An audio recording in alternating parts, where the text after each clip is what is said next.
Coffee and convo, y'all. Let's get it.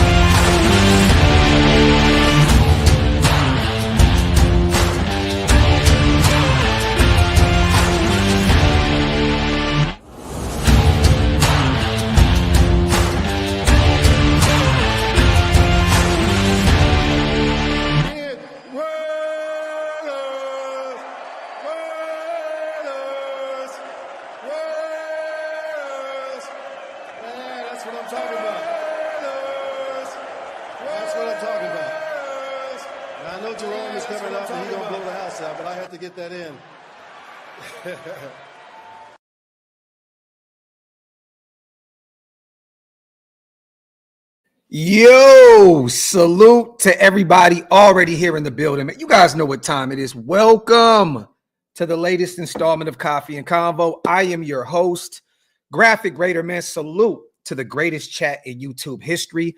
A lot to talk about today. Before we get to it, make sure you guys wipe them feet, meaning hit them thumbs up. Also, hit that subscribe button. We're going to talk about the updated injury report for this week against the Miami Dolphins on the road.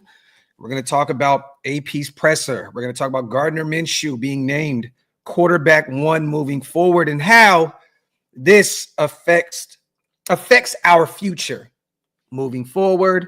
We're going to talk about a whole bunch of stuff, man. But salute to all my people here in the building as always. How's everybody doing today, man? It's been a busy week. We got the Woods and Whiskey event tonight, you guys. If you guys are around, pull up the Senior Ozzy's, Frisco, Texas. I believe it's $9,500 Dallas Parkway. Suite 200, 5 p.m. to 8 p.m. Pull up, come shoot the shit with us, have some whiskey. We're going to be doing some giveaways. Make sure you pull up to Senior Ozzy's tonight. Once again, 5 p.m. to 8 p.m. Dallas, Texas, Frisco, Texas, and all surrounding areas in the Dallas area. Also, man, I have to say this. Salute to my Woods and Whiskey family. Salute to my tequila family. Salute to all the smoke podcast. Last night, y'all, was legendary. Got an opportunity to do some behind the scenes stuff with all the smoke. Got a chance to hang out with Roy Jones, Andre Ward, Matt Barnes, my Sacramento brethren, Stack, Steven Jackson. Got a chance to operate and network with a bunch of people from Netflix. You know what I mean? We had a ball last night. I'm actually supposed to be there right now filming with them again. They have another episode that they're filming right now with the legend DOC. For those who have no idea who DOC is, do your homework. And just Dr. Dre, Snoop, all those guys. DOC is actually being interviewed by Matt and Stacks right now. I'm trying to get ready for this event. I had to do a live today, so I said, you know what? I'll miss out on day 2. Because I got a lot of stuff to get situated today. And I wanted to talk to my people, man. You know, I mean, it's been too long. It's, you know, been, 2-3 days. So I said, yeah, man, you know, let me come talk to my guys. But once again, salute to all the Smoke podcasts for rolling out the red carpet for everybody that was involved. Got a chance to have some drinks and smoke with the guys. We had a ball sitting in front of AT&T Stadium and just shooting the shit. It was fun. It was fun. And I got to say this, Stack. I took something personal yesterday. This is Steven Jackson, man. They were all talking about the NBA this season, right? They were talking about the Warriors playing the Dallas Mavericks the other day and about how good Luka is and Steph Curry. And the room got real quiet for a split second, right? And I just said, y'all know DeMar DeRozan is going to win one for Sacramento, right? And the room just went completely quiet. And then everybody just started laughing their asses off. And Stack said, boo this man. Boo this man. You know what, Stack? I hate you for that. But rightfully so, man. The delusion of a Raider fan, a Kings fan, an A's fan, you know, it is what it is. Every year we think it's our year, right? But salute to those guys once again, man, for man, just dog. Yesterday was a movie, y'all. I don't think you guys have any idea. I got a chance to meet one of my idols, Roy Jones, and talk to him for a brief moment. Me and Andre Ward and my brother Jonathan. Salute to Patton, man, my dog. He is C. Wood's brother. Man, that is Dog, Jonathan's my guy, man. We got a chance to go kick it with Andre Ward. Got a chance to catch up with my brother Marquette King. So yesterday was phenomenal, man. I just want to say salute to everybody that was involved once again, man. And yeah, thank you so much to Netflix, to all the smoke, Woodson Whiskey, just everybody that was involved with it, man. We got to keep elevating, you guys. We got to keep elevating, keep moving, you know what I mean, and keep trying to bring the platform up, you know, a notch every single second of the day. And that comes with networking. That comes with sacrificing sometimes the platform and having to cancel shows and shit like that just to make some last second adjustments. You know what I mean? We're trying to take this thing from, you know, somewhere around 30,000 subscribers now to 1 million. And, you know, we can't do it without getting out there and moving around with, you know, some of the guys that are monsters in this realm. You know what I mean? So salute to Elevated Minds. Graphk, proud to watch your son's progress through the season, man. Best achievement you've had yet. Thank you, Elevated. That means a lot to me, brother. For sure. Thank you, man. Thank you. Salute to Erica. Bring some Woodson Whiskey's hats tonight. We got a bunch of them, sis. I got you. And I don't know if you guys seen this one. This one is fire. Got the Woodson Whiskey joint. Got the official bourbon of the Las Vegas Raiders. I have a few of these for tonight. So whoever's around, we'll be doing some giveaways, and I'll make sure that some of my people leave with some Woodson Whiskey hats, especially the ones with the Raider logos on the side of them. So definitely, man. Few things to talk about, you guys. Once again, salute. Hey, Hug, I got you, brother. I got you. Once again, do me a favor. Send me your details, your Addy and everything, and I'll make sure to get one out to you soon. I promise, brother. I know I've been lacking, but I got you, dog. I got you. Real quick, man. I wasn't here these past few days to talk about it. Salute to our guy Michael Mayer for returning back to practice. It looks like he will be activated here shortly. I don't know if he's going to be he should be playing this weekend, right, against the Miami Dolphins. I'm excited to see the young fella back. I know he kind of touched on the situation briefly. He didn't really go into detail about what he was dealing with, whether it was mental health or, you know, substance. I don't know what it was, and I don't want to speculate more than I already have, because I kind of feel like an asshole for speaking on something that I had no idea about. But that's our job, right? We have to speculate about what's going on. But I just want to say, man, salute to Michael Mayer, man, for being back. I'm excited about what he brings to this offense, especially moving forward next year when we finally locate the quarterback.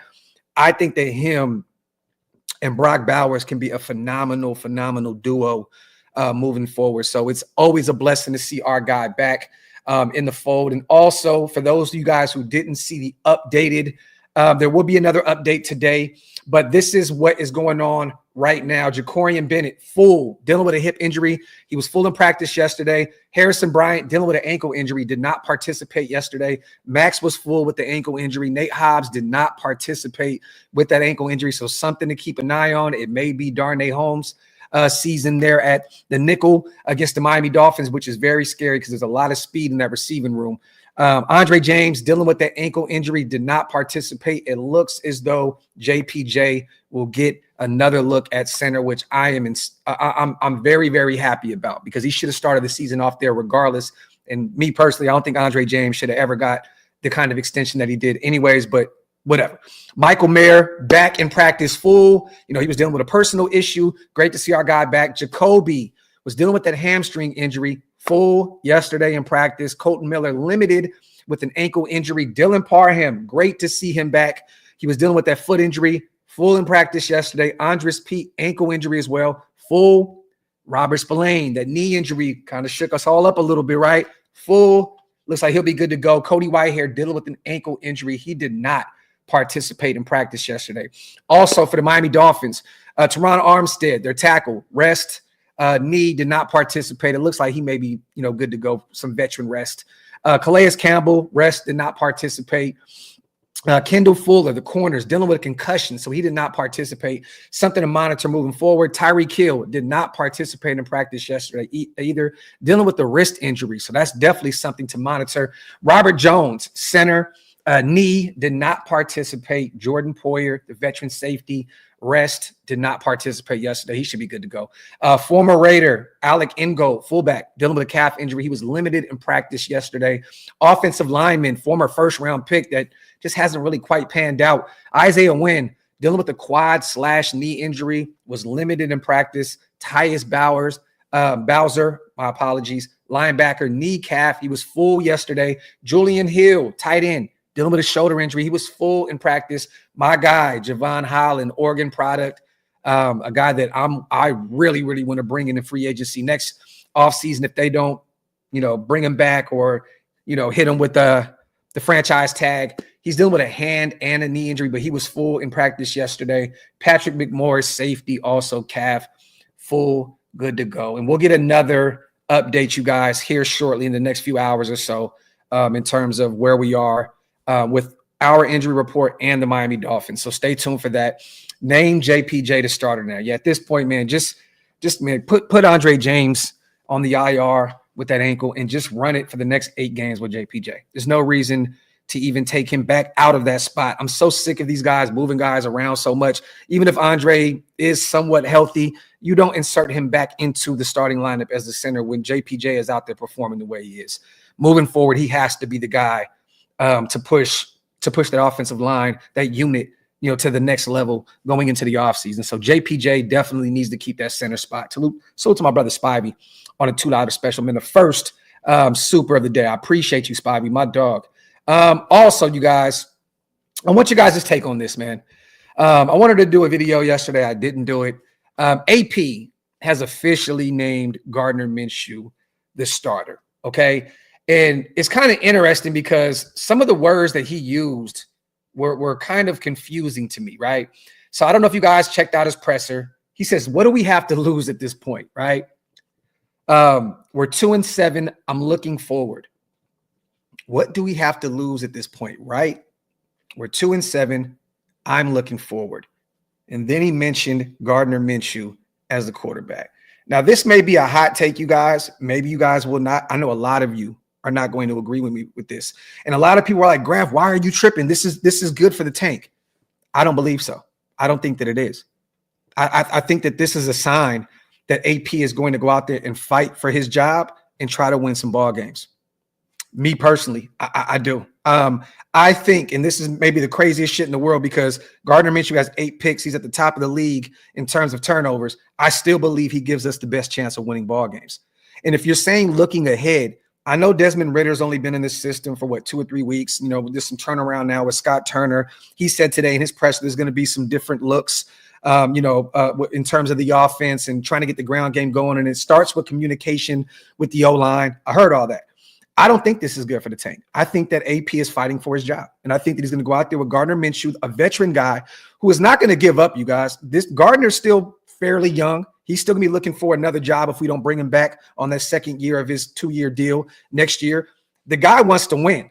The guy is fighting for a future roster spot. So if you realistically want to lose and you're looking forward, Desmond Ridder is the best shot at that. I don't expect Desmond Ridder to go out there and win you some games. He doesn't know the system like that. He struggled in Atlanta. He didn't really get too many opportunities in Arizona. And also the kid, you saying looking forward, right? At this point, you're 2-7. Everything is about evaluation. Everything is about evaluation. You know what Gardner Minshew did at this point. Do I have to bring back that we beat Baltimore on the road, you guys, when Gardner Minshew played lights out in that fourth quarter and we ended up winning that football game? That can happen again a few more times. That can take us out of the sweepstakes for Cam Ward or Shedeur Sanders or one of these top quarterbacks. I'm telling you now, AP looks stressed out in his presser, and he looks like he wants to win a few ball games moving forward. And that is the reason why he's putting Gardner Minshew out there. For anyone saying, oh, he's embracing the tank, that is cap. That is cap. This is a guy who's had some success at the NFL level. Yes, he struggled this year mightily. A lot of turnovers, missing open wide receivers, but this guy still gives you the best chance to win football games. And by him naming Gardner Minshew the guy, that lets me know that AP is not just sold on the whole tank experience and trying to go out there and lose a ton of games to go locate the quarterback of the future. I think that right now he is coaching for pride. He's coaching for a potential a job, next year with us or elsewhere. This is not a situation, you guys. If you want to lose ball games and you're thinking about the future, we have to think ahead. You put in a guy like Desmond Ridder, who's 25 years old. You still don't know what you have with him. You give him an opportunity. And I think that it's organizational malpractice, you guys, to continue to bench Gardner Minshew over and over and over again, just to call this guy back to be your QB1. It's crazy. It's crazy. You know what I mean? Let me see. Let me get this guy out of here. Boo, boo, boo, boo, boo. I don't know who that is. I've never seen that guy in my chat before, but boo, boo, boo, boo. Salute to you. But I don't know, man. It's a weird time, you guys, to be a Raider fan. I feel like upper management, the GM, and the owner, and then you look at this coaching staff, I feel like everybody's not on the same page here. I think there's a bunch of different directions. I think that the GM and our owner are on the same page in terms of moving forward and trying to get Shedeur Sanders next season or Cam Ward, right? And I feel like AP, Scott Turner, Joe Philbin, these guys are going to fight. They're going to fight moving forward to see if they can win a couple ball games to try and preserve their jobs. These guys can definitely be on the way out. I don't think that people realize that if AP loses this job, you guys, this is the last opportunity that he'll probably ever have as a head coach. This may be the last chance that he has at being a coach at the NFL level in general. So, for him to name Gardner Minshew the guy, it kind of, it lets me know that he's saying, you know what, if I'm going to go out, I'm going to go out with the veteran that could potentially win me some ball games and keep my name, in the algorithm, so to speak. You know what I'm saying? So, but hey, man, I was looking forward to Desmond Ridder being called named QB1 moving forward. I thought eval. If you want to watch some of these young guys moving forward, it kind of lets me know, man, I'm thinking that AP may not be back next year because this is all about evaluation. Is Desmond Ridder going to be on this roster next year as a backup quarterback or your third string guy? This is eval season for us. You're 2-7. You want to look at all these young pups. JPJ, keep him out there center. You want to evaluate him for the rest of the season. You want to see what Mumford looks like out there. Can he be a guy that could potentially be a starter for you in the future, or is he more of a rotational guy that can give you some reps at guard, left tackle, right tackle, so on and so forth? DJ Glaze, eval, right tackle. Can he be the right tackle of the future, or do we have to address that in this upcoming draft? Same thing goes for the defense. You want to evaluate some of these guys, the Palomaus of the world, and look, Trayvon Merrick is still fairly young. Well, actually really young. He's coming up on a contract year. Some of these guys you want to evaluate to see, are we going to pay them big time money to come back? Are some of these guys going to keep their starting jobs next season? I don't know, man. I don't know. And Torque, I agree with you, man. Fuck that. Why would we win many? Look, because, and I could be wrong here, and we've talked to some people, behind the scenes.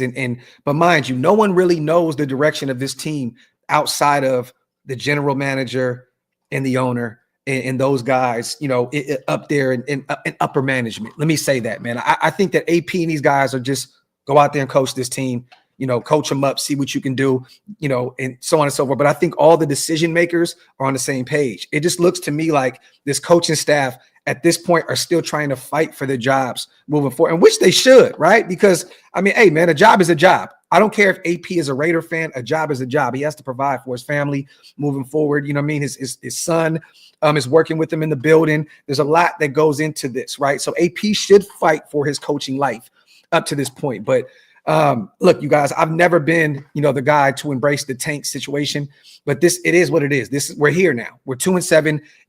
There's no reason to go out there and win these unnecessary football games and take yourself out of a position to draft your quarterback of the future. It just makes no sense at all. We have dealt with this team. I said this on the live the other day, you guys. A lot of us have been Raider fans for 30 plus years. We're used to heartbreak. We're used to some of these terrible, terrible seasons, right?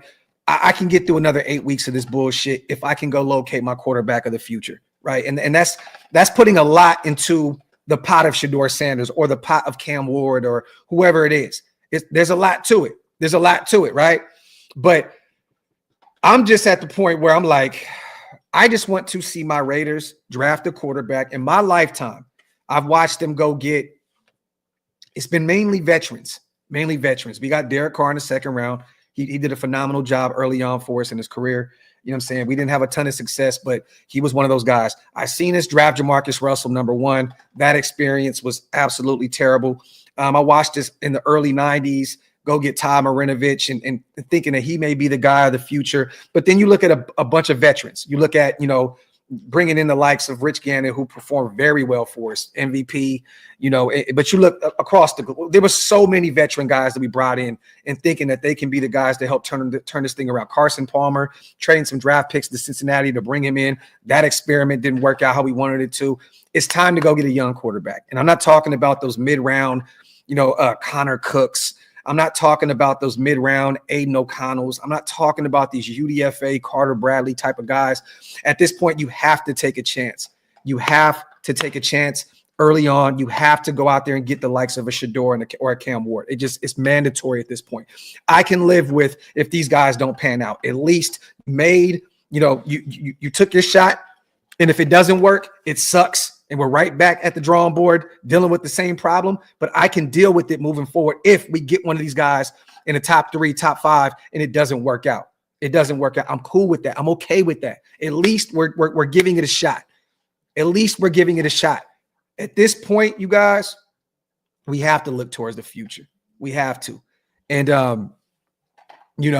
that's why I was excited to at least see what Desmond Ridder can look like going into the offseason. Like if you gave him the next 8 weeks to start, and give him a chance to go out there and at least just see what he has. At least see what he has because he's young. He fits that timeline. But, hey, man, it is what it is. Moving forward, you guys, I just want, and I've said this a million times, competitive football. I hope Scott Turner and Joe Philbin have that O-line and that offense humming, and we can lose some close ball games. Be competitive and get an opportunity to have some of these young kids that came from these winning programs, the Jackson Powers Johnsons of the world, the Brock Bowers of the world, insert some competitiveness because these guys, man, are not used to losing. They're not used to losing football games, you guys. They're not. A lot of these collegiate guys come from these big programs where it's a mind fuck to get into the NFL and lose over and over and over and over again. It affects your mindset. You know what I mean? So at least we can go out there and be competitive. I'm okay with that. You know what I mean? But once again, this is eval season. This is eval season. Salute to us, Hug D's, my dog, man. Scott Turner will liven up this offense. There was no worse than Getsy. Defense will play inspired because more rest and points being scored. Book it. Salute to my guy, Hug. And I hope you're right, brother. I hope you are. I hope that offense gets to moving. We know Norv. I don't know if you guys seen the presser. Norv moved out to Vegas. He actually moved in with his son and his grandkids, which is a beautiful thing to see. You know what I mean? So he'll be in there helping his son out with the offense moving forward. But yeah, I want to see some inspired football play, on the offensive side of the ball. Can we get the ground game going? Are they gonna make this offense a little more tailor-made to Zamir White's skill set as a running back? Are they going to continue doing the same thing that we've been doing all year long? You know what I mean? I don't think that Zamir fits in this specific scheme. Are they going to change it? Are they going to, mess with it a little bit? Or are they going to just continue to give the veteran, Alexander Madison more reps? Look, Alexander Madison's not going to be a Raider next year, you guys. He's not. He'll be a free agent. He'll move on. He'll go somewhere else.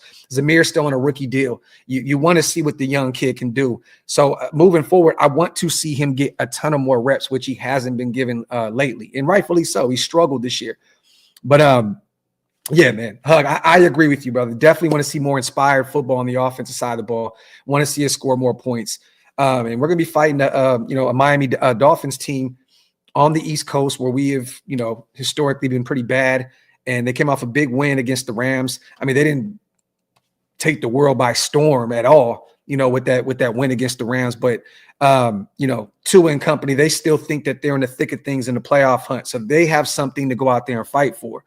At this point, I think the coaching staff are fighting for their coaching lives. Miami's still trying to fight for one of those last playoff spots because they were one of the teams, you guys, that were looked at as one of the teams that should have took the NFL by, a year or so ago. They were one of the most high-powered last year, one of the most high-powered offenses in the league. And it looks like, Mike McDaniels and company kind of got figured out a little bit. But don't think for once that Miami's not going to come out swinging come Sunday at home against our lowly Las Vegas Raiders. Get some questions in, you guys. Let's have some fun. Once again, salute to the chat. Salute to everybody here in the building. As always, I appreciate every single one of you. Make sure you wipe them feet, hit them thumbs up. If you guys are not subscribed yet, what are you waiting on? Hit that subscribe button. Salute to my guy, DeMarcus Webb, Graphk. I took your advice and watched Caleb Johnson. Wow, that guy is a beast. Do you think he's available in a second or third? I do. Because there's only one running back that'll truly be a first-round guy, and that's going to be Ashton Genty, right, out of Boise State. And this is a pretty deep draft at certain positions. There's going to be a lot of quarterbacks that potentially go in the first round. You can see maybe, Jalen Milroe go. You can see potentially Carson Beck. There's going to be a run on quarterbacks. I think there's going to be a run on offensive linemen. I think this is a sneaky offensive lineman class as well. There's a few corners. There's a couple wide receivers. Whether Trav is a corner or wide receiver, it doesn't matter. He'll be a top 5 pick, top 3 pick. Actually, he might be a number 1 pick, to be totally honest with you. But I do believe that Caleb Johnson out of Iowa will potentially be there in the second round. And if he's there, you got to take him. I think he has DeMarcus like 1,300 rushing yards this year, I believe. Don't quote me on that. Let me see. I want to see something. I think he has like 1,300 rushing yards this year. Yes, 1,328 and 20 TDs on 188 carries, you guys. 6 foot, 225, averaging 7.1 a clip. This is a guy that we definitely need to look at in the draft. Caleb High Stakes Johnson out of Iowa, man. That dude is a stud. And he'll definitely be there in that second, potentially third round. AJ, that's not true. That's not true. How do you say he's had plenty of chances? I think he's had one snap as a running back at the NFL level in regular season, and then he had the fumble in preseason. I don't know where you get this plenty of chances, brother. I don't know where that stems from. Yeah, he fumbled in preseason, which was bad, right? Yes, he fumbled, with this one snap, in the regular season. But I mean, where is these plenty of chances coming from? I don't know. Yeah, exactly. One snap and fumbled and never been back out. And to me, man, that says a lot about this coaching staff. It's like, man, give the kid another chance. Allow him, and he's been inactive these past few weeks. Like, what are you drafting the kid for at this point? You're 2-7, man. Put Dylan out there. Put Sincere McCormick out there. I'm telling y'all now, mark my words, and this may be a reach, and this may be a hot take. Mark my words. If Sincere goes somewhere else in the offseason and finds a job and gets some reps, let's just say one of their main guys go down, another team, and Sincere gets a shot at running the football. He's going to be one of them ones. He's going to be a guy that we're going to look at and be like, wow, we really shit the bed with Sincere McCormick. Now, Dylan is too early. It's too early. I've seen some things from Sincere, not only in preseason and practice, but I watched him very closely at the collegiate level. This kid can be one of them ones. Why not put both of those guys out there and help them get some burn? There's no reason to look at Amir Abdullah moving forward. He's probably going to retire after this season. Alexander Madison has had, a good year for us, but he's not going to be a part of our future. Let Zeus, let Dylan and let Sincere go out there and battle it out. I don't understand this. I don't understand the thought process behind it. Let me see. Yeah, salute to my guy, man. David Zahn in the building. Yeah, man. He's starting again, which is to me insanity. It's insanity, my brother, because I don't understand how you expect this guy. He's broken at this point, Zahn. He's broken. Like, you have benched him for Aiden O'Connell. Aiden O'Connell breaks his thumb or whatever, right? He's gone. He's put back into the starting lineup. Then he loses his job to Desmond Ridder. Then he gets the job back. I mean, what do you, at this point, what are you expecting from this guy? What are you expecting from this guy? I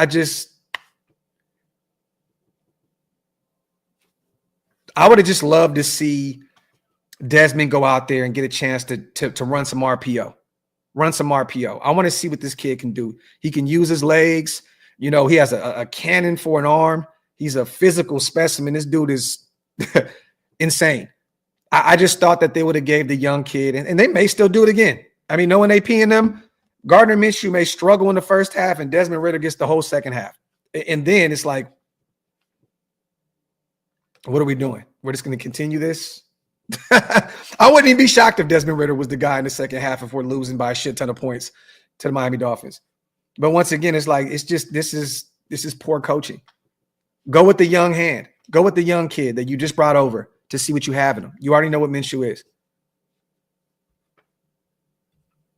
No, he's not. Just Nick. And to be honest, hey, man, maybe Gardner, thrives a little bit more in this system with Scott Turner and Norv calling the shots on the offensive side of the ball. Who's to say? You know what I mean? But I don't get it, man. Salute to Coach. Graphk, tell your boy Lobby, the 7-Eleven down the street from me.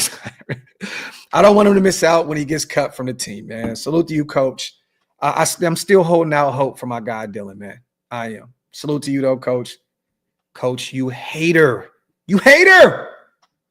It's all love. Salute to my guy, Coach, for this $5 special. And I'm definitely not telling Dylan that, man. I don't want to hit my guy with no negativity, man. Salute to Hug, my dog, the GOAT himself, gifting 5 OLV Raiders Network memberships. Salute to my brother, and salute to all the new Green Dot gang in the building because of my brother. If you missed out on those 5, hit the link. It's pinned up top. It definitely helps us keep the lights on over here at Shillmore. Definitely appreciate you, Hug, my brother, so much. Once again, send me the Addy again so I can have Woodson Whiskey send the hat out your way, brother. Let me see. Salute to Kenny Mac. Hot take. We lose the next 3 games in a row, the third being against KC. AP is giving his walking papers immediately. Just my thoughts, Graphk. I wouldn't be shocked. Let me ask you guys this. And Kenny Mac, I want to ask your opinion. This move, naming Gardner Minshew quarterback 1, in your guys' eyes, is this AP trying to help his job, or is this him trying to help the tank? Do you believe that AP is on the move to tank and go get our quarterback? Because once again, I don't know if you guys seen what Deion said. Deion did state that, AP earned the job and that he's a good head coach and he likes what he's doing in Las Vegas. I know he mentioned that.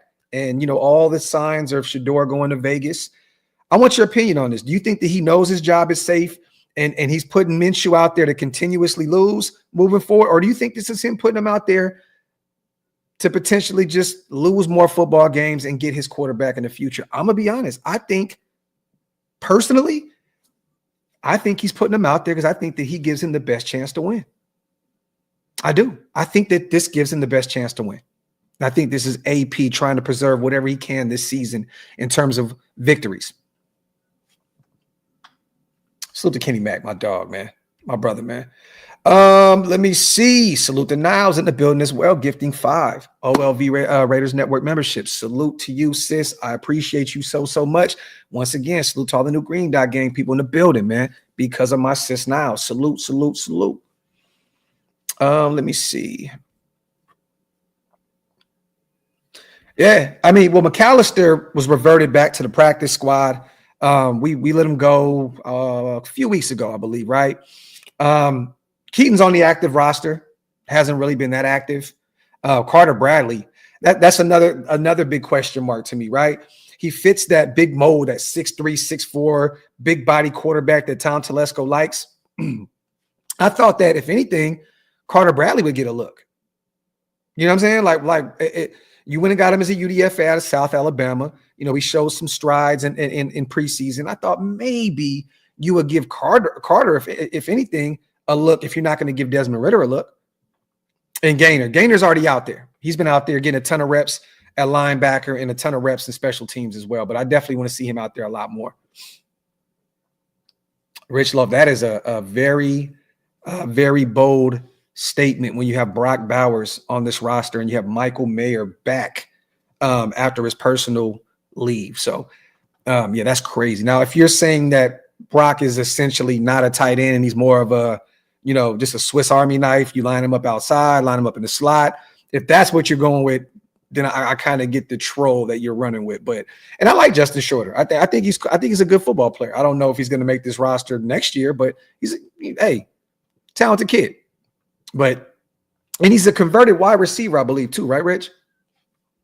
Okay, so that's why. So now I knew what you were saying. You're essentially saying that Brock is a receiver.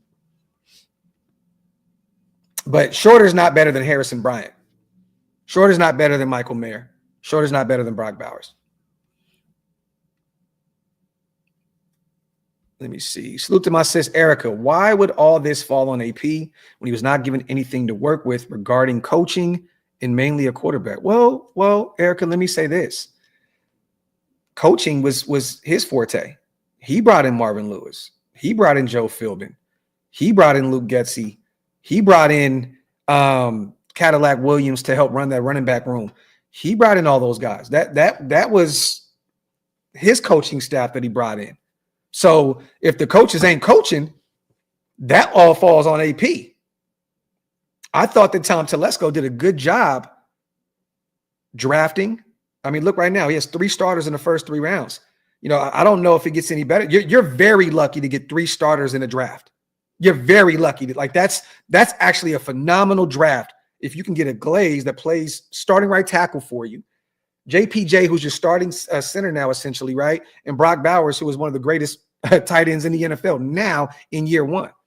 So he has to be, since you have to take the fall if it comes down to coaching for sure.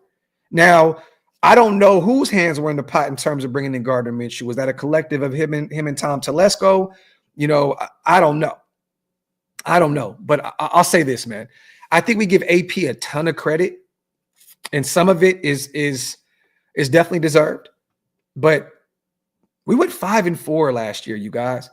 See, this is the thing. I think a lot of people fell in love with AP, not just because of the cigars and the 6'4s and, you know, all that other shit and him being a Raider and the Compton, you know, woo. I think it's more than that. I just think that the nation was so happy to see Josh McDaniels leave the building that a 5-4 season with AP felt like a 9-0 season with AP. I mean, I still got to go back and look. I remember us losing 3-0 last year against the Minnesota Vikings. 3-0. Nasty loss. Couldn't do anything offensively. I remember, you know, the defense going out there and beating the Chiefs, but Aiden having like 60 yards in the passing game. I just think a lot of people fell in love with AP because they hated Josh McDaniels so much. Like, real talk. There's some people that just love AP because he's the rah-rah players type coach. And like I said, the cigars and 6'4s and shit. Cool. But then there's some people that just love this guy because he replaced the guy that everybody hated. He's not been great by any means, you guys. He's not. 5-4 last year was a blessing in disguise, right? Even though, you know, a lot of those wins took us out of the running to potentially go get AP's guy and Jaden Daniels, who's taking the league by storm right now with the Commanders, right? But it's like, I think a lot of people, man, just give AP so much credit because he was the guy to replace Josh McDaniels. I don't think that a lot of people actually enjoy Antonio Pierce as their head coach in terms of coaching. I don't think too many people can sit here and be up in arms and excited and ecstatic about what AP brings to the game in terms of coaching. If you can, please put some things in the chat. I mean, if you guys want to continue to say, oh, well, he doesn't have this, he doesn't have this, he doesn't have this, he doesn't have that. There's a ton of teams right now that are doing their thing that have limited assets at certain positions, and they're still thriving. AP brought a bunch of former head coaches in the building to help him try and right this ship, and it didn't work. So can I give AP his credit for helping turn around a culture? Yeah, but essentially, you guys, he changed the culture for 14 weeks. Let me say that again. Essentially, AP changed the culture, well, for 9 weeks. And if you want to count the offseason, cool. The culture was changed for a limited time, and then went right back to being a shit show again. I mean, am I wrong? I'm just keeping this shit a buck here, you guys. The culture changer. That culture was changed for 9 weeks last season. That shit didn't roll into this year.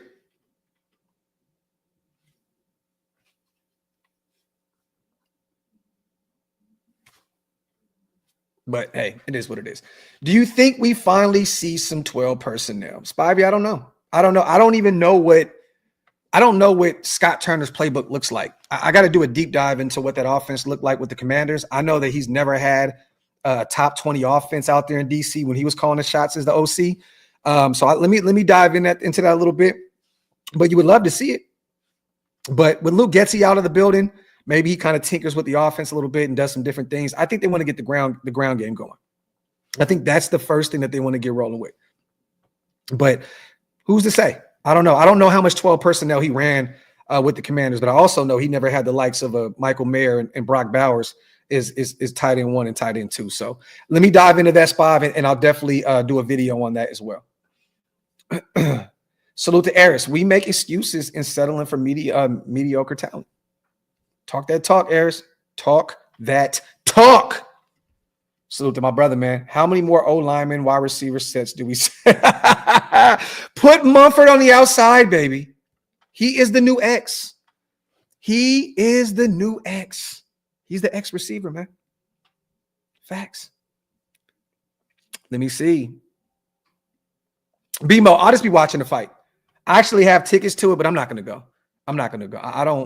I love Mike Tyson, man, but I know what this is about. And I love that the OG is getting a $20 million payout for this, but I don't want to watch this kind of boxing. You know what I'm saying? Like, I just don't. I don't want to see that. I just don't. And much respect to him. Much respect to Jake for getting the OG a bag like $20 million. It's love, but I don't want to see that in person. I don't want to see a 58, 59-year-old Mike Tyson fighting Jake Paul. I don't. I know what this is a cash grab. You know what I mean? And hey, respect to both those guys for getting that bag and getting that money, but nah.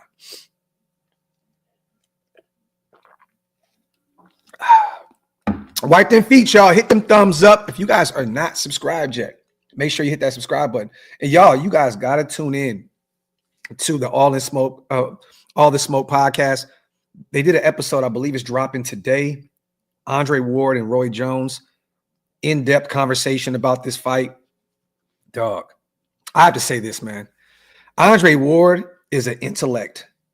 I know fighters catch a lot of, flack for being, their brains are all scrambled. And this, man, look, Andre Ward, Oakland's own, is a very intelligent human being. It was an honor to sit there and listen to him talk boxing with Roy Jones, Matt Barnes, and Steven Jackson. I'm telling y'all now, tune in. Andre Ward is 101. He is an intellect. That guy knows the sport. He's a veteran, 40 years old. That dude is a, man, phenomenal human being. But bro, he loves the sport, and the way he broke that interview with me, I was intrigued by it because of Andre Ward. I sat there and was tuned in because of Andre Ward, and I love all the other guys involved as well.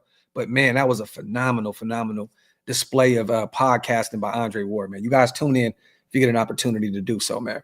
So to my guy S. Dot, as always, I really don't think Telesco and AP really knew how bad the offensive line was because Jacobs was so good. So now they realize they let Barry Sanders walk and kept Barry Sanders O-line. Big mistake. I cannot. You trying to say, look, bro, S. Dot, love you, bro. Don't ever in your life, ever trying to compare Josh Jacobs and Barry Sanders, dog. Come on, bro. Ain't no goddamn way, bro. S. Dot, I love you, brother, and I love your takes on the O-line. Don't ever put Josh Jacobs in talks. That is the greatest running back of all time. Ever. Can't do that. I understand your argument. I know what you're saying, but that was a bad comparison, brother. Don't do that. Josh Jacobs is nowhere near the level of Barry Sanders, and Barry Sanders' offensive lines were worse. I've seen that guy running behind some of the worst O-lines I've ever seen in my life in Detroit. I think at one point, I swear the only guy that was blocking for him was Herman Moore. Like, real talk. Like, nah. And I love Josh. Can't do that, brother. But I hear what you're saying. I understand. I understand the thought process behind what you got going on. But remember, Remember too, S. Dot, that remember the way Zamir White ran the football at the end of the season last year, that 4-game stretch where he had like 400 plus rushing yards. You know what I mean? I think that they thought that would, roll over into this season. You know what I mean? Oh, no, S. Dot. Look, we can always talk about what could have been with Bo, and I love Bo. I think Bo would have been the greatest athlete of all time, ever. I'm talking about in any sport, would have been the greatest athlete ever, but we can't do that because he didn't play long enough, bro. You can't say Barry's good. He's great. He's phenomenal. Don't do that. Salute to S. Dot. This is why when it comes to the draft, looking for a running back, I'm looking for the Barry Sanders, Bo Jackson type running back without a line versus the Emmitt Smith type who had all these yards with the best line ever. Now that I can agree with you on. Let me ask you, S. Dot, have you been doing your deep dive into the draft? Have you? Let me know, because I want to know what running backs do you think can essentially be that. I think there's only one running back in this draft, and it's Ashton Genty. He'll be a top 10 pick. You know what I'm saying? And I have him going to the Cowboys. I think they need a running back badly. But I think that he's the only type of guy in this, in this draft that can somewhat fit that mold of, that superstar generational type running back. I think he's the only guy in this draft. I like Ollie Gordon, Nick, out of Oklahoma State. I do. I don't know if he's going to be a phenomenal, talent at the next level. You know what I mean? But me personally, I'm going with Caleb Johnson. That's the guy that I'm looking at in the second round out of Iowa. That's the kid that I think can be like that next, the next, and I don't mean in terms of skill set, but he can be like our next Josh Jacobs. You know what I'm saying? Not saying Bo Jackson and not saying Marcus Allen, but I do believe that Caleb Johnson can give us the same type of production potentially that Josh Jacobs gave us, including that all-pro year where he led the league in rushing. S. Dot, keep me posted. I want to see what you got in this draft in terms of the running back spot. Let me see. BMO. I mean, hey, bro, they lined up Max Crosby at fullback, bro. You don't remember? It didn't work.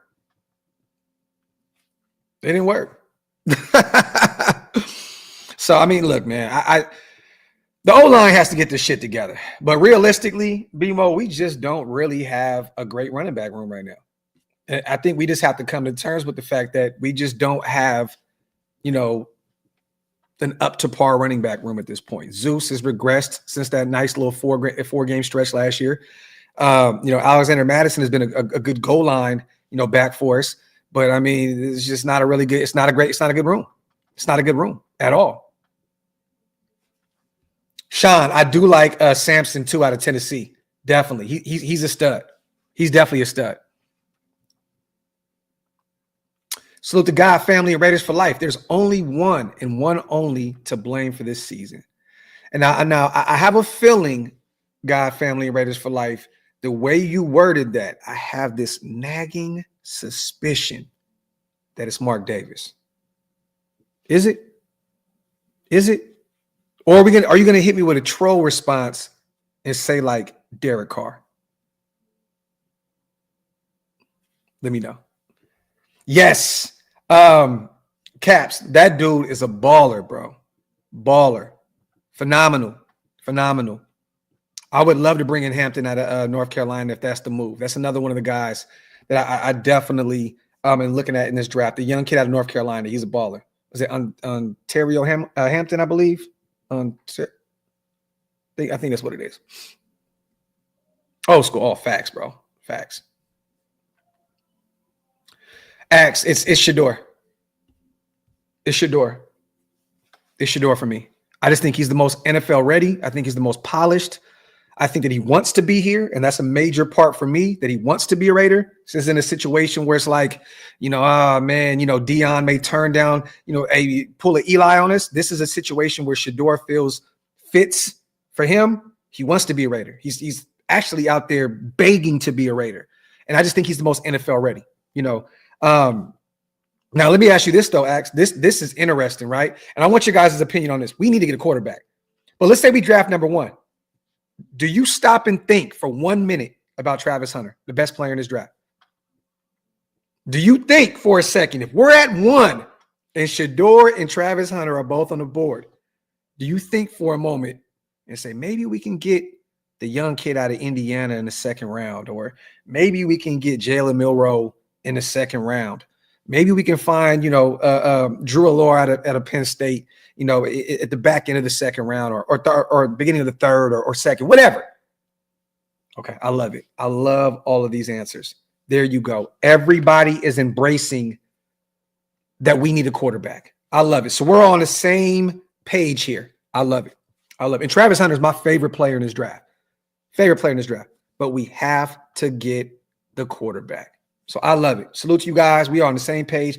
I knew it. I knew it was going to be a troll response, God, family, and Raiders for life. But guess what, bro? You are right. He says, Detroit Buddha, you son of a bitch. I knew it, man. I knew it. Salute to Peyton. I feel you. You can't. Go get your quarterback. I'll tell you right now, if Tom doesn't get a quarterback in round 1, as much as everybody thinks I'm a Tom Telesco stan and all that shit. If he doesn't get a quarterback with that first round pick, get him the fuck out of here, man. You got to go. Got to go. At that point, I feel like the Chargers sent him to destroy our organization from within. I think that 63-21 loss is still like haunting them. And I feel like if he doesn't get a quarterback with that top 5 pick, fireable offense. Tom Telesco, Coupon Tom, you got to go, King. You got to go. The Chargers sent you to destroy the organization from within. Telling you, I will get in my conspiracy bag if Tom Telesco does not get a quarterback with that top 3, top 5 pick.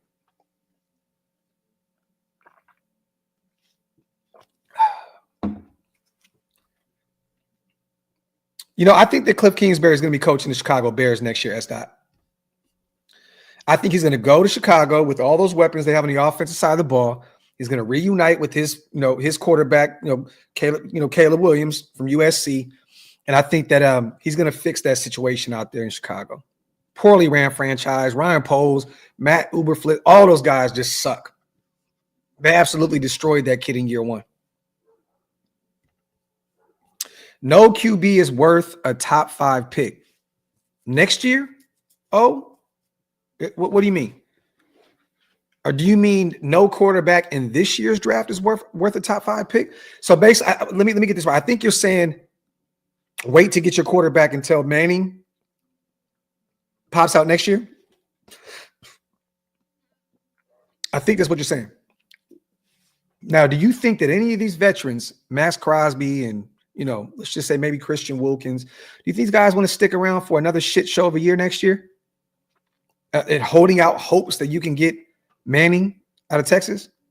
Ain't no goddamn way in hell, bro. Get your quarterback this year, dog. Go all in.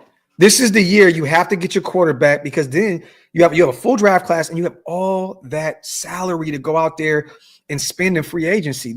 Look, you guys, as crazy as this sounds, we have all the pieces to turn this thing around overnight. Like, real talk. Like, we have all the pieces: salary cap, draft class, potential extra comp picks with Amik Robertson and Bilal Nichols. We have everything in place. We're going to have to go through this shitty season to get there, right? And it sucks to do that. It hurts every day as a Raider fan to have to go through this stupid shit that we're dealing with right now. But we have every resource in place now. Salary cap, draft class, Tom Brady in the building to help shift things in the right direction. You know what I mean? We have an opportunity to potentially go out there and upgrade the head coaching spot next year if AP is not afforded the luxury of getting one more year. We have everything at our disposal. We just have to go through this shit to get there. It's kind of like the humiliation phase. You know how people in Hollywood say, like, the Illuminati, you got to go through your humiliation phase. This dude has to wear a dress and this to get to this spot and this and it. This is our humiliation phase, you guys. This is it. It doesn't get any more lower than this. We've had a lot of bad seasons in recent memory. This is the worst in the past how many ever years. This is worse than the Gruden 4-game season, when he traded away Khalil Mack. right? We have to go through this in order to right the ship. We have a guy in Tom Telesco that looks like he knows how to draft, right? At least in year one, he did the right thing and went got Brock Bowers and JPJ and DJ Clays and so on and so forth. We have to go through this right now to get to where we got. But I'm telling you, we are not that far off. This can be a situation where we can turn this thing around next year and be a wild card. We can be potentially even better than that. Who's to say? And I'm not going to go, out of my way to say Super Bowl contender and blah, blah, blah. I'm just saying that we can get this shit right next year with all of the resources that we have. Salute to the Maja, my dog, on a $5 special. You identify the quarterback you want pre-draft and you go get him. The rest of the draft should be molded around that. Rourke is the best in the draft, in my opinion. There's a lot more Rourke talk coming out right now, Demaja, the young kid out of Indiana. I believe they're undefeated right now. They're balling. They're balling. The thing is this, man, I think that Tom Telesco would love. I think that Rourke is like the kind of guy that he would want to bring into the building, right? What is he? He's like, is he 6'3"? He might even be bigger than that. Big body quarterback. Yeah, 6'5". 6'5". That fits the mold. 6'5", 231. That is a Tom Telesco type quarterback. Definitely. I don't know if he wants a guy like Shador who's 6'2" on a lighter side. You know what I mean? But it's going to be interesting. Let's just say that. Because I look at Rourke out of Indiana and I look at Drew Allure out of Penn State as those prototype type quarterbacks that Tom Telesco would like. But it's going to be interesting to see if everybody's on the same page. Because, Tom Telesco has some power, but there's two other guys in the building I think will trump that, and that's Tom Brady and that's Mark Davis. If they want Shador Sanders is going to be a Raider. Simple and plain. Q, my brother, man, my apologies. I did not see your super, brother. Let me go look. And while I'm doing this, you guys, make sure you guys wipe them feet. Hit them thumbs up. If you're not subscribed yet, make sure you hit that subscribe button. Don't sleep on running backs Nick Singleton and Jay Knapp. Okay? Q always comes through, man, with some under-the-radar names to look at in terms of the draft, man. Salute to my boy Q. Definitely, man. I'm going to look into we're going to do a deep dive with this running back class for sure when it gets closer to draft time. Definitely, man. Salute to Frank as well. Agree with most of what you say, but O-line, we are done. I don't trust the quarterback that high and would move back in the draft. We are 2 good drafts away. Okay. You think we're 2 away? Okay. I don't believe so. I remember a few years ago, and I always bring this up, Frank. Do you remember that year? I think the Niners, what year was that? When they went like 2-14 or 3-13 or something like that, and they drafted, I believe, at number 2, somewhere like that. How many years ago was that? But they were drafting at the top of the draft.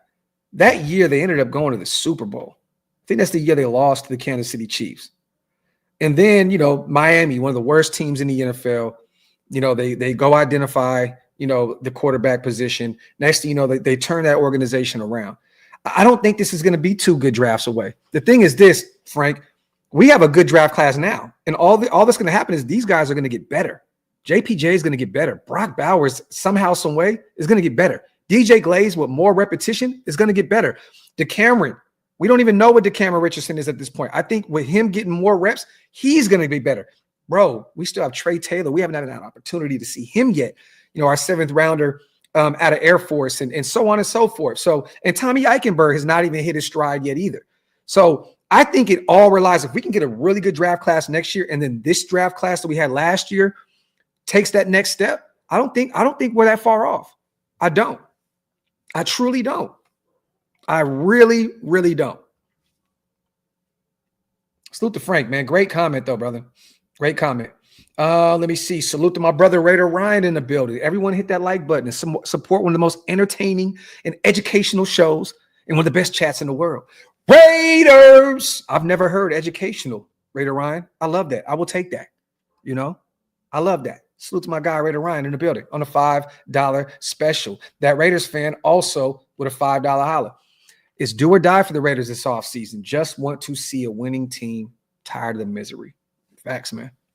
Fact, I was just telling Matt and all those guys last night outside. They took a quick smoke break, and I'm like, yo, it's so hard, like, to cover a team that is just as bad as our team, like day in and day out doing these lives and talking about what it is and what it will take in order to get this thing right. It's a very, very tough job to have, man. It's very, very tough, man. And, you know, as a fan, it's even worse because I've seen this team be bad so much in my lifetime that it's like, I'm like the hope. It's like you're holding on to about this much hope left. You have about this much left until that shit is just completely gone.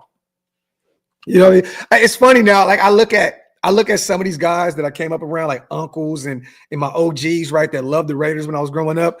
And then like years later, they're like, I don't even watch football no more. I'm cool. I'm done. I'm not. It's not that I don't like the Raiders. I just don't like football. I'm done. These motherfuckers that made me lose love for the sport. I kind of understand it now. I understand where they were coming from. See, me, I'm not going to never switch. I'm a Raider. You know what I'm saying? It's all me. But I understand the thought process of it before now. Like all the older guys in Northern California, man, I'm done. I'm done. No longer supporting them. I get it. DeMarcus, my brother, I appreciate you for those kind words as well, man. Thank you, brother. Thank you, man. Peyton, man, I feel bad for you, bro. He said, I just turned 22. Been pretty much my whole life. Sucks, man. Salute to Graphk. Sorry if we talked about it previously, but did you see Deion Sanders say on Speak Show that he would intervene if a team didn't want his son to go to, drafted him, but that he would do it privately? What does privately mean to you? It means the same thing that Eli Manning and them did. But regardless of anything, you can't privately do that kind of shit. You can go to these teams behind closed doors and say, hey, Jacksonville, don't draft my son, you know, or we're not going to show up. You know what I mean? Or another organization, the Dallas Cowboys, let's just say the Giants are in front of us, right? Or any of these guys. He can make these calls and say that, but reps from those specific teams may say, okay, well, you don't want us to draft your kid? Well, we're going to throw that into the universe. We're going to let people know what you were trying to do behind the scenes to throw a curveball into your draft stock. So I think Deion is pretty much stating, I will go about it the right way behind closed doors. Hey, man, you know, salute to your organization, but I don't want my son going there, in hopes that these teams won't come out and publicly state what Deion said. I mean, nobody's going to publicly, God, family, Raiders for life, say, hey, man, the Raiders are at 5. A Giants, a Jaguars, a Titans, a so on and so forth. Don't get my kid. That would look crazy. That would look absolutely insane. So I think by him privately is by him using his resources, making calls to the organization and say, hey, man, I just don't want my kid going there. You know what I mean? Nothing against you guys. I just think it's not the right spot for my kid. So privately, but it doesn't matter. God, fam, this is NFL's football. If he says anything privately, it's going to come out publicly about the draft. It doesn't make any sense. Eli tried to do the same thing, and then it ended up being a public thing when he said he didn't want to go to the Chargers. Then he ended up going to the Giants. Same shit happens. It doesn't matter. Doesn't matter. You know what I mean? Because some of these organizations are going to be pissed the hell off. You know what I'm saying? So, and they're gonna speak on it. Salute to my brother Intel in the building, as always, my dog, man. I see Loso Raider, Ty Davis, my brother Top Beats is here, JM, all my guys. Green Dot Gang is in the building. I used to go to 2 games, 1 home game and 1 away. This year I opted out. I'm cool on spending my money on hot garbage. Intel, and I understand that, brother. Look, since you've watched my channel, usually see me travel pretty much every other week. I'm in Vegas, going to games. I'm traveling to do road games. I refuse this year too, bro. I refuse, Intel. You know what I mean? I work too hard, you know, for me to financially go out of my way to keep lining other people's pockets that don't give a shit. You know what I'm saying? Like, I personally opted out this year as well, Intel. I definitely agree with you, brother. Damage, it would be the most Raiders thing ever to be talked into reaching for Sanders and having to blow up in our faces. This draft will make or break us. You're right. I can't even argue with that, Damage, because when you take a quarterback in the first round, it's a hit or miss situation, right? It's always like that. Most quarterbacks don't pan out, especially first round guys. So it could definitely blow up in our face, and it definitely would be such a Raider thing for that to happen. But I don't want to put that into the universe. I want to be positive about this situation. I don't want to be the one to say, you draft. Like, no, go get the guy. If it works, great. If it doesn't, go into next year and go get another one. This is the thing, Demaja. You got to draft quarterbacks until it works. You have to draft quarterbacks until it works. You got to keep trying. That's the one position that you have to endlessly continue to try and find that spot if it doesn't work. You know what I mean? Because in recent memory, and I'm talking about decades outside of the Rich Gannons of the world, you know, it has not worked for us to go out and get a veteran quarterback either. We tried to do the Carson Palmer thing. It didn't work. We tried to bring in other guys in the past, and it did not work. Every situation, you guys, is not going to be a Jim Plunkett, Rich Gannon type situation. It's just not going to be like that. So you need to draft quarterbacks until it works. Simple and plain. Or go get you a great, phenomenal offensive mind in the building, whether it's a coordinator or your head coach that knows how to get the best out of these quarterbacks. You see what Shanahan is doing, you know, out there with the Niners. I know he has not won a championship. He's been this close multiple times, but he is like the quarterback whisperer. He always finds ways. If your name ain't Trey Lance, it works for him. It works for him. You got to bring in a guy like that to help develop the young kid. 2 picks for me, Ashton Jeanty and Jackson Dart. Okay. I would love Jeanty, but, you know, once again, it'd be tough, man. It'd be really, really tough because you need a quarterback, and it'd be tough to watch us miss out on one of those quarterbacks in the first round and take a running back. You know what I'm saying? I love Jeanty. I love what he's doing, and I don't think that there's any question that doesn't translate to the NFL level. I think that Ashton is going to be an all-pro for sure. But the thing is, you know, Jackson Dart, he's doing great things out there in Ole Miss. Will that translate? You know, I like Jackson Dart, Frank, but I think that Shedeur, to me personally, is the answer for us at the quarterback position. My dog. Salute to my guy, Kenny Mack, man. And salute to everybody here in the building, as always, man. Appreciate every single one of y'all for being here, rocking with me. Over 700 people. Make sure you guys wipe them. Hit that subscribe button. From a marketing/financial aspect, the Raiders have to draft a quarterback because they can't expect to fill a new stadium with those high ticket prices. Yeah, Kenny Mack, phenomenal comment. How can he continue to make this the highest ticket in town? I don't even want to know what those Raider Cowboy tickets are going to look like at Allegiant Stadium next year. That shit is going to be absolute insanity. If the Raiders and Steelers was that high this year, I can only imagine what the Raiders and Cowboys are going to be. But you're right. Has to go get a quarterback. You cannot help your cause but trying to keep these tickets at a high price without a superstar quarterback in the building. And you know, Dion and company, they have the greatest marketing, you know, in the world. They'll have Shedeur and all the lights. He'll be all over the stadium. And even if it doesn't work for market in the long term, it definitely will in the short term of things, for sure, from a financial standpoint. Definitely, man. Salute to Kenny Mack. Phenomenal question, or phenomenal comment. What I meant was, I don't think that Sanders is a Telesco guy, but he'll be pressured into taking him anyway. I agree with you on that. I agree about having to go after quarterbacks. Got you, DeMaggio. Got you. And I agree. I think that more the Rorts of the world out of Indiana, I believe the Drew Allars, those 6'5" big body guys, you know, there's a reason why he went out there and got Desmond Ridder off the streets. It's a big dude. There's a reason why he went and got Carter Bradley out of South Alabama, big body quarterback. There's a reason why he drafted Justin Herbert with the Chargers. You know what I'm saying? There is a certain type of quarterback that Tom Telesco likes. This is why I'm kind of up in the air with Shedeur, because I'm like, I know Mark, I know Tom Brady, both want to bring Shedeur in, but then you have a general manager that might not be sold on this situation. So it's going to be interesting to see the balance of power here in terms of general manager, minority owner, and majority owner. It's going to be interesting. It is, and there's never a dull moment in Raider Nation, right, you guys? We always got drama. I'm gonna be real. I don't know who we're gonna draft until we draft them. You know, so, but I'm saying this: all signs are pointing towards Shedeur being the guy.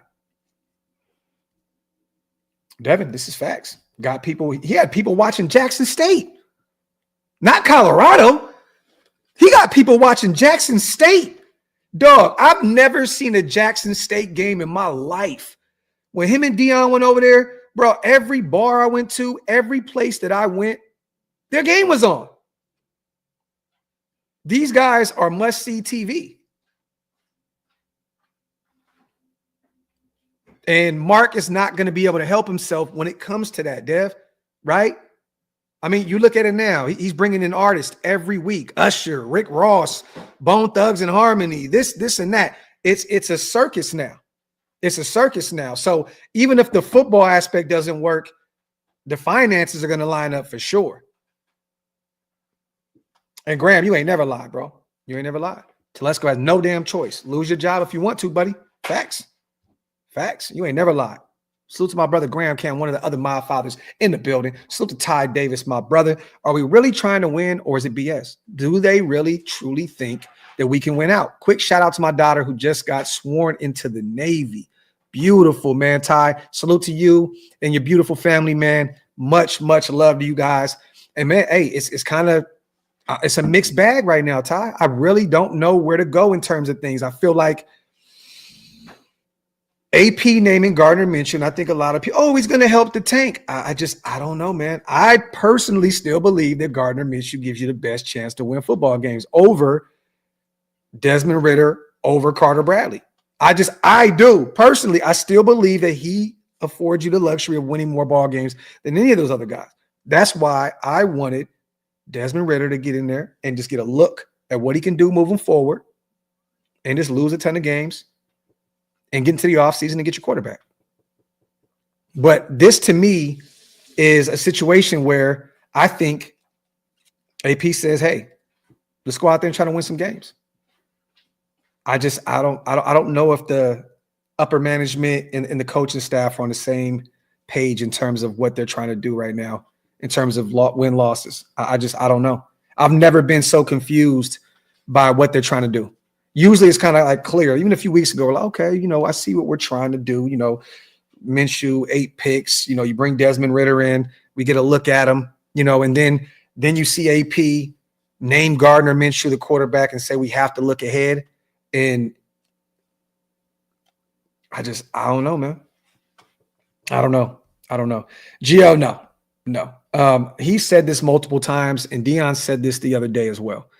He wants to stay at Colorado. I believe that they just got the backup quarterback from USC to declare over with Colorado. I think he got into the transfer portal. I could be wrong, but I think that he just said that he's going to go over there. So he has this quarterback of the future.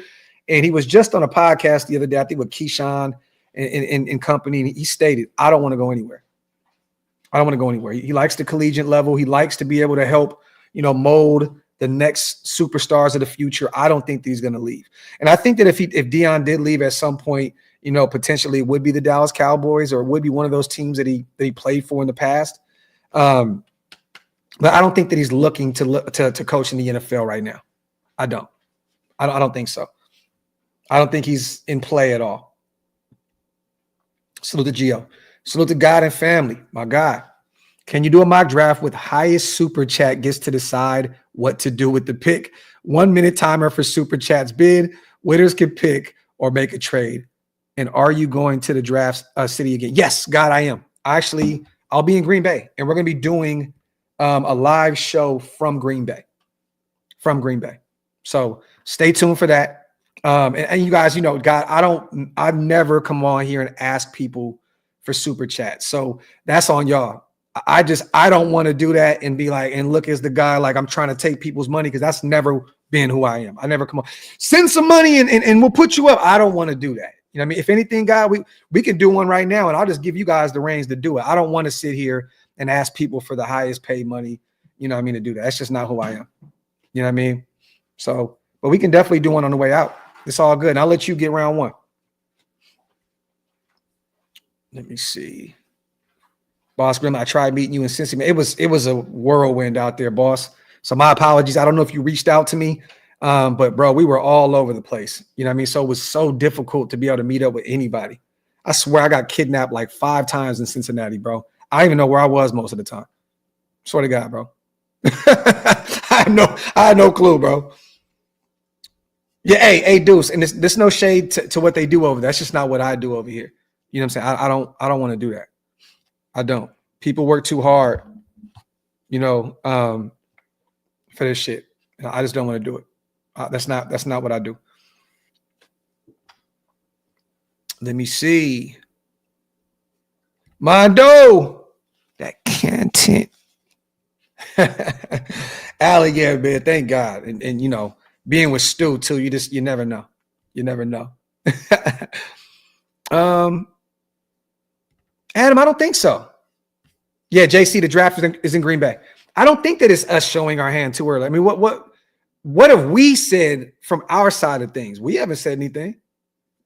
Dion and Shador are the ones doing it. We're not. I've never seen Mark come out and say anything. I haven't seen AP come out and say, you know, that's the move. I haven't seen anybody from our side of things. Yeah, Mark has been, you know, courtside, you know, with Shador, which he should, right? He's trying to sell a product.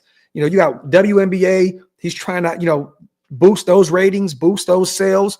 It makes sense to have Shador on the sideline, but I don't think that, or courtside, but I don't think that the Raiders are showing their hand at all. I've not heard anybody that matters. Tom Telesco. I've not heard, you know, Tom Brady. I haven't heard any of these guys mention anything about Shador Sanders. All this is Shador and Dion in his camp. So, you know what I mean? So I don't know. Realistically, it could be Rourke. It could be Alar. It could be one of these other guys. So let me see. Salute, come on, y'all. Kill the noise in the chat. It's not that deep. We're just talking Raider football, y'all. No need to argument. Mods, no mods. It does not matter. We're here talking Raider ball, y'all. Let's keep it that. Let's keep it that. Simple and plain. Raiders. Salute to my guy. God, family, Raiders for life. I appreciate you, brother. Real talk. Salute to my brother Can't Get Right and Raiders Sam in the building too. Brock is that one. Brock Bowers. Facts. And salute to Mondo, my brother, man. I appreciate you. I'm getting him on the phone with C. Wood here shortly. He gonna trip out. He is going to trip out. I'm telling you right now, man. He is gonna trip out. The other day he told me he wanted to be the next C. Wood. I said, dog, you 11 years old and you saying that. That's crazy. That's crazy. That was damn near a crying moment as a proud father. Like, wow, like, bro, you're 11 years old and you want to be the next C. Wood? Fire. Even though I know realistically he wants to be Travis Hunter. He wants to be Travis Hunter. Two-way player, corner, wide receiver, so on and so forth. Let me see. Grab Shador if they want to fuck around and be disgruntled like Devontae. You stupid, bro. You stupid. But there's going to be some interesting, you know, when it's closer to the draft, you guys, there's going to be some more players that you didn't think about. They're going to be mentioned in terms of being Raiders. There's going to be, you know, in the offseason, more coaches. I'm seeing more of the offensive coordinator in Arizona. I'm seeing his name be tied to the Raiders head coaching job. There's going to be so much moving parts in the offseason right now, y'all. Like, look, in the next, 3-4 months, this is going to be insanity. It's going to be, we're not going to know.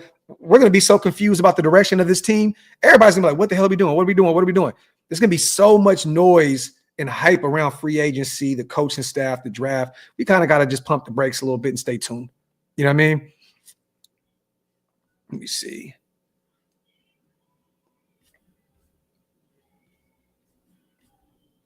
Hold on. Let me see. I wanted to talk about something else. I had something else up on the screen. Let me close this out. And real quick, man, salute to Uncle Hondo. I don't know if you guys seen this, but he dropped an article, I believe, over at Sports Illustrated, and he talked about it on his Raiders Insider podcast. This is what Hondo mentioned in terms of the bye week. He said, I was told specifically that it's been a film fest for the offensive coaches. It's been a pairing of the playbook, adding and subtracting.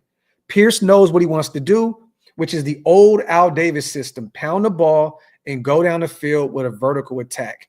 That has not changed. Now, I'm going to ask you this. Does that work with Gardner Minshew at quarterback? And what I mean by that is you can run the football, you know what I'm saying? But that vertical attack, does that even exist with the Gardner Minshew at quarterback? Because he struggled to throw the long ball since he's been a Raider. It seems like all these guys have the Jimmy G's, you know, of recent memory. The only guy in recent memory that's been able to throw the deep ball was DC. But do you think that we can somehow, some way get the vertical attack going now with Scott Turner and Norv running the show on the offensive side of the ball. I think it's too late in the game for that. I would love to see Tucker and Turner and those guys get more involved in the offense in terms of the vertical attack, but I personally don't see it happening with Gardner Minshew at quarterback. I thought with Desmond Ridder in that arm, I thought maybe he would be the guy. If you want to get the vertical attack going and get the ground game going in terms of and run that RPO with Desmond Ridder, I thought that would have been the best, the best chance to at least get the offense going a little bit in terms of the vertical attack in the ground game. We'll see how serious they are on Sunday. There you go, Ty. There you go, Ty. Me and Hammer will be over here covering it, doing the watch party, you guys. So make sure you guys pull up and stay tuned for that. All right, let me see. Before we get out of here, coming up on an hour and a half, we're going to do the mock draft for our subscribers, you guys. Let me bring the mock simulator up. Can we get this out the way? What the fuck is going on? Hold on, y'all. Let me get this out of the way, this out of the way. Let's have some fun. I'm going to get you guys involved in the show. Mock draft simulator. I'm going to do pro football. I'm going to do 7 rounds. Pick Raiders. We're going to do fast. No trades, you guys. Okay, no trades at all. Let me get rid of this.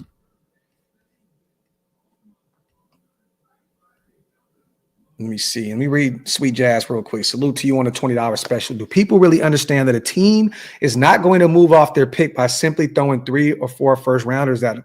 We have to have one of the top picks to get that quarterback. Drafting at number 8 or 9 is not going to get it done. Sweet Jazz, you sweet angel. I'm going to read this again. Do people really understand that a team is not going to move off their pick by simply throwing 3 or 4 first rounders at them? We have to be one of the top picks to get the quarterback. Drafting at 8 or 9 is not going to get it done. Bing! Sweet Jazz with a haymaker. And because of that $20 special, Sweet Jazz, stick around. I want to give you the 2nd round pick. Hey, was it God, Football, and Raiders for Life? Are you still in the chat? Are you still in the chat? I'm going to see if you're still in the chat. I'm going to reject all this. Because this is going to be interesting. Because we just missed out on our quarterback, Shador and Cam Ward. So where do you go here in terms of getting your quarterback? Oh, no, Cam Ward's there. I'm tripping. Cam Ward's available at 7. I did not see his name. So he's there. Jordan says reset. We're not going to do that, but we're going to be doing that all day, resetting, hoping that Shador is available. I'm going to let this play out how it played out. Simple and plain. God, family, and Raiders for Life, if you're still in the chat, please tell me where to go right now. If not, I'm just going to hand it off to the next person.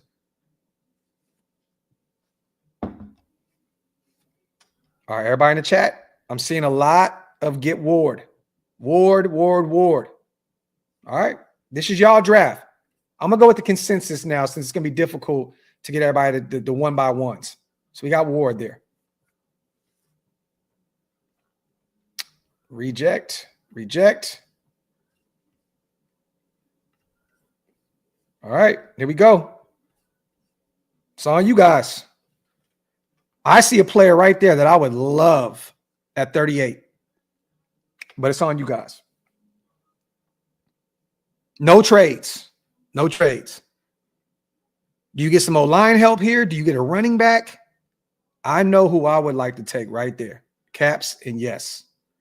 Okay, God family, so you here. Who would you take right here in the 2nd round? God family, hurry it up. Hit the chat. Let me know right here who's available. We already got our quarterback. We got Cam Ward there in the 1st round.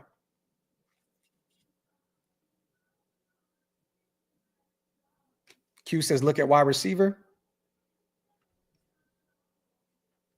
I'll just go to offense right here. The best receiver available is Evan Stewart out of Oregon. Chris Brazel's there out of Tennessee as well. Jaden Higgins, Dane Key. Trey Harris is available. You could probably get him in the next round. I personally would probably hold off here. All right, who do you want right here? You want to go O-line? You want to go ground game? What do you want to do? Okay, so God, family, we already got him. We already got him. Taj Gio will be available probably in the next round.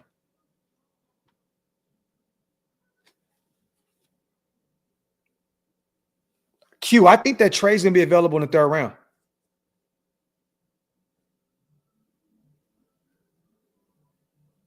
Everybody's saying O-line. So you want to just take best available? You want to go the Tom Telesco route? So, okay, let me ask you this. If you get a tackle here, you guys, what are you doing moving forward? Are you moving on from Colton? Or is Glaze not the guy at right tackle? If you go ahead and get Jonah out of Arizona here, what happens? Let me go to running backs real quick. Caleb is still down there. Caleb is still down there.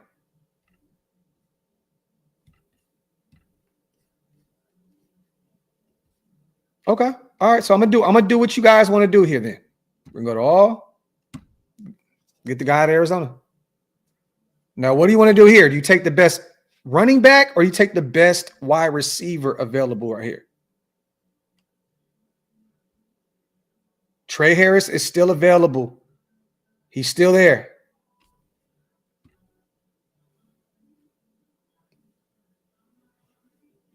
We see our running back is gone.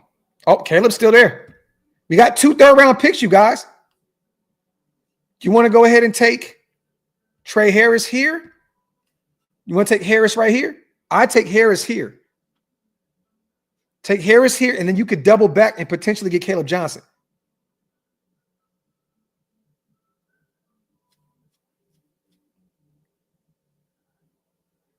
Okay, let's see. All right. We're going to go ahead and take Trey, and then boom. Going to reject that. Reject that. All right. Go to offense. Go to running backs. Bing.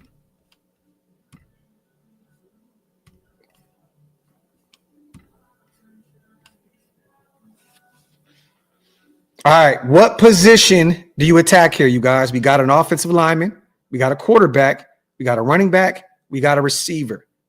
Do you go hit the defensive side of the football? Do you look at a potential corner? Remember, Jacorian is under. He's still got a rookie deal. Jack Jones is still under contract. DeCameron Richardson, rookie deal. Darnay Holmes will be moved in the offseason. We got to figure out what we're doing with Nate Hobbs here. Where do you guys want to go? Do you want to keep building up the O-line? You want to go? I see what DeMarcus says, maybe a guard. Graham says a DT. Defensive tackle. That's interesting. Remember, Adam Butler and John Jenkins are both free agents. Both free agents. And Walter Nolan is there out of Ole Miss. He's available there. It's the best defensive tackle on the board. I don't know if I agree with that, but he's there. Seen a lot of DTs, okay? I'm going down and I'm looking just to see what's available. I'm gonna be honest, you guys. There's not too many corners. Got Kobe there. Kobe may be available in the next round.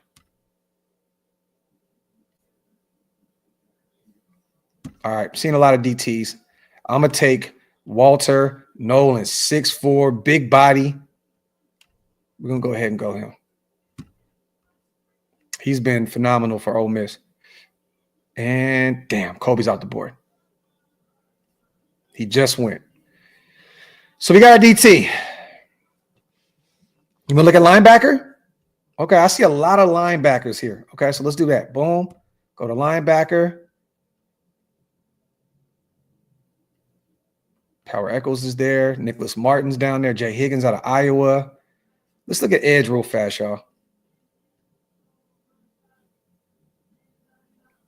Yeah, it's pretty thin at the edge rusher position right now. Let's go back to all. What do you guys want to do here?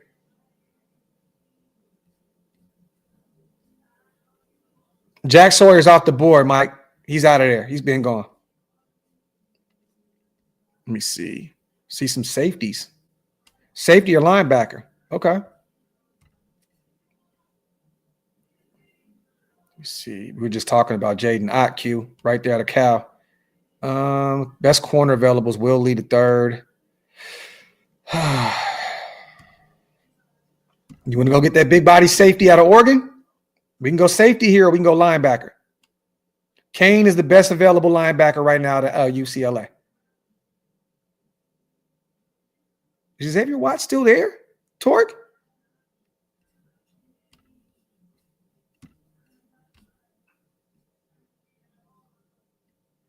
Where's Birch at? Damn, Dylan Sampson's still there.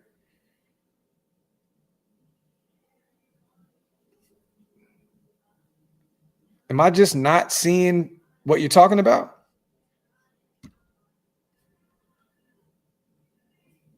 All right, let me go look at DE.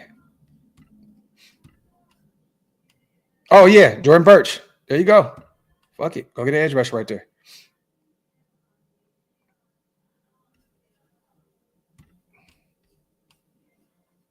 All right, we can use a linebacker. We can use a safety here. Let's go to linebackers. Let's see what they got. Best linebacker available here will be. We have not gotten a corner yet either, you guys. Trying to see what we have down here. Oh, Powell out of Rutgers. He's the best available linebacker at this point. I like our safety room, y'all. I do. I think that we're going to bring Merrick back. I think they bring Merrick back. We got Trey Taylor. We'll bring Palomalu back. We still have Chris Smith on a rookie deal. I don't think that we need to worry about a safety here. We could use a guard. Definitely. I see. Okay, S. Dot. S. Dot. I see you. I see you. I see you.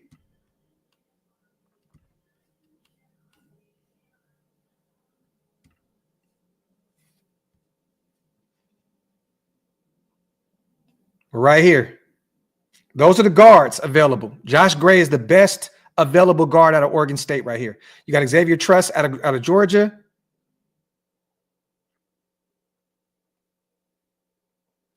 You guys want to take a guard here, or you want to go look at corner? I see Top Beast on my corner.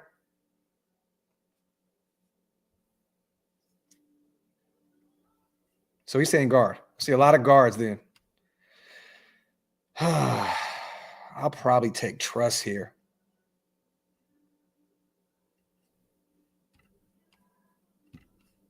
I'm gonna go ahead and take the kid out of Georgia. All right, we got back-to-back picks here, y'all. What do you want to do? We can get another receiver. We could potentially take another quarterback. This would be a great place to take these back-to-back. We can get a safety here. And Gunnar Maldonado out of Arizona. I know East Coast was talking about him the other day. He'll probably be more of a special teams guy initially, but he can add some value to that safety room. We can also add Power Echols right here, the linebacker of North Carolina.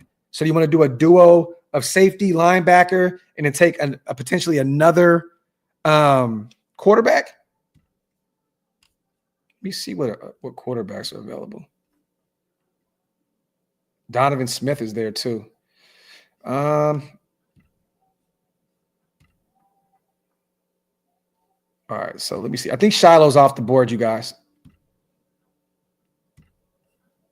Yeah, Shiloh's gone. Oh, Xavier Watts is still there. Oh, man, it's over with. Boom. Got my safety. My apologies. I know this is y'all draft, but I had to go get my guy out of Notre Dame. I personally would take Echols here, the linebacker out of North Carolina. Oh, Chris Mitchell.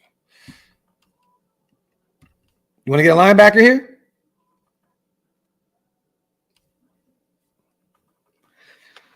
If you get another quarterback here, you're potentially taking away from, other needy positions, right? Like we may bring Desmond Ridder back, may bring Carter Bradley back. Aiden O'Connell was still under contract. So honestly, you don't really have to go quarterback here. You can just go ahead and get another piece, whether that's a linebacker or a wide receiver.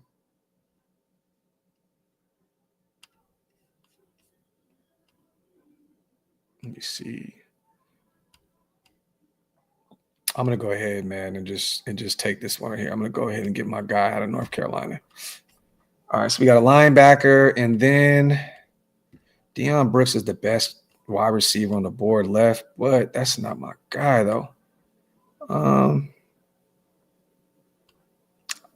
like Chris Mitchell out of Notre Dame. I think, dealing with the situation that we're dealing with Riley Leonard throwing the football and him being more of a run-first quarterback, I think he could be one of those guys at the next level. What do you guys want to do here?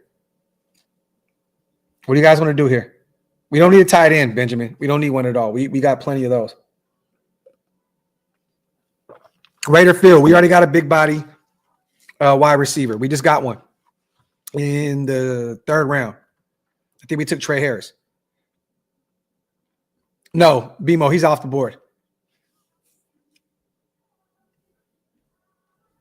Let me see. Q adding a whole bunch of sense to the chat here. I think Will Lee is off the board.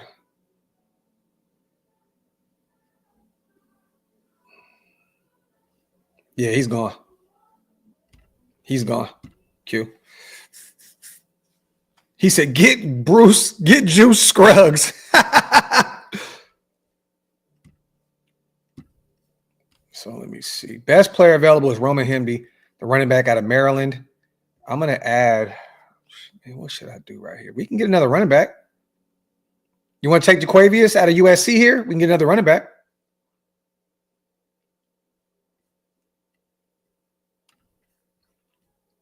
Let me see. I'm going to go ahead and take. We need a corner, man. We have not gotten a corner yet. I'm going to go ahead and take Miles here. And with the last pick,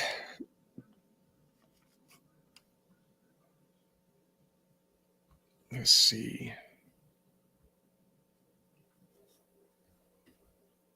Got a safety.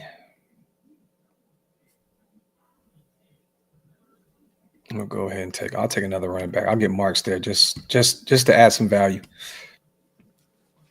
to that room. All right, y'all. So we got Cam Ward there at 5. We got Jonah, the tackle out of Arizona, there in the second round. The third round, we doubled up. That's my favorite part of this draft right there. You got Trey Harris, who could potentially be wide receiver 1 down the line. Out of Ole Miss there at 67. You got Caleb Johnson, who could be your bell cow out of Iowa, 1,300 yards on the ground this year, 20 touchdowns. He's balling, averaging over 7 yards a carry. Then we went and got Walter Nolan out of Ole Miss, needed a defensive tackle. So we got 2 Ole Miss guys. Jordan Birch out of Oregon. I believe that was Q's guy. Q said to go get Birch. Edge rusher, Xavier Truss. Top beat said go get a guard. Well, I got my guy out of Georgia. Xavier Watts. Everybody was saying safety. Well, guess what? I went to Notre Dame where I know them very, very much. I like Xavier Watts. Got Power Echols out of North Carolina. Got a linebacker there. Miles Purchase out of Iowa State to add some additional value to that corner room. And then went and got another running back there in the 7th round because, once again, I don't think Amir Abdullah, I don't think that Madison's going to be here anymore. Why not add some more, another body to that room? So we went and got Jaquavius Marks out of USC. So I think it's a solid draft. I do. I think it's a solid draft. So salute to everybody that participated in it. And, I want to see mine say Shedeur Sanders. Shedeur Sanders. If you just took Cam out of there, and I love Cam, there's no knock to him. He's my 1B. But if this was Shedeur there at 5, I would love this draft so much more. So, but nah, man, salute you guys. As always, I got to go get my sons, and I got to go get ready for this Woodson Whiskey event. If you guys are in the Dallas area, man, pull up on me, 5 p.m. to 8 p.m. It's going to be a movie today. We're going to have some fun, drink some Woodson Whiskey, give away some prizes. Make sure to pull up the Senior Aussies, you guys. guys. Dallas Parkway, Frisco, Texas, Suite 200. I believe it's 95. Let me get the exact address, you guys, real quick before we get out of here. 9500 Dallas Parkway, Suite 200, Frisco, Texas 75033. 5 p.m. to 8 p.m. Pull up, Senior Ozzy's, get some authentic LA Mexican food, and come through, man, and kick it and have some drinks with me. Come vibe with me. Me and my wife going to be there. Come hang out. I may even bring the kids. You know what I mean? So pull up. If you're local, make sure you come hang out with us, man. I would love to kick it with you guys. Thank you so much for making this show what it is. Without you guys, this show doesn't exist. And also, man, I just want to say 2-7, but we always show up. We're always going to be here. Thank you to everybody that just continues to just be invested in what we do over here at Shillmore, whether it's Wasted, Hammer, Big Mike. It doesn't matter, man. We just appreciate every single one of you guys. Salute to all my mods in the building holding it down. And as always, man, love and appreciate all you guys. Hope to see you guys tonight, 5 p.m. to 8 p.m. Come, enjoy, and celebrate Raider Nation with fellow Raider Nation members. And as always, man, I'm out. Wow.